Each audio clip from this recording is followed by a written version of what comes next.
to that, but first, a 17-year-old mom and her 6-month-old baby are among 6 people who were killed early Monday morning at a Central California home. The mother and child were both shot in the head.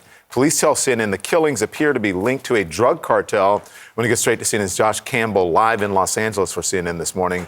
Josh, hello to you. What are you learning about this attack?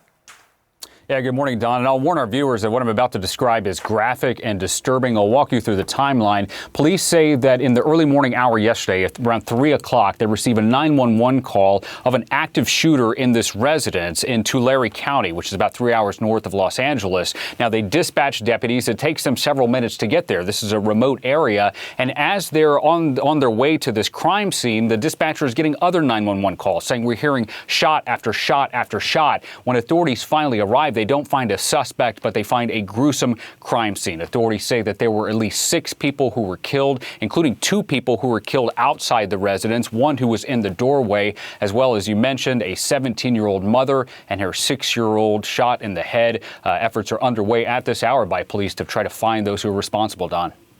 Have police identified a suspect, Josh? Well, I spoke last night with an official from the sheriff's office who says that they're describing this as a cartel-style execution. And what does that mean? We know that in the United States, street gangs often engage in violence, but that descriptor, a cartel-like execution, suggests an intensified level of brutality and sophistication. We know that Mexican drug cartels, for example, have engaged in egregious violence against their perceived enemies, going so far as to deploy hit squads. The sheriff spoke yesterday about who they think they're looking for. Take a listen. We believe we have at least 2 suspects at this point. We also believe that this is not a random act of violence. We believe that this was a targeted family. We believe that there are gang associations involved in this scene.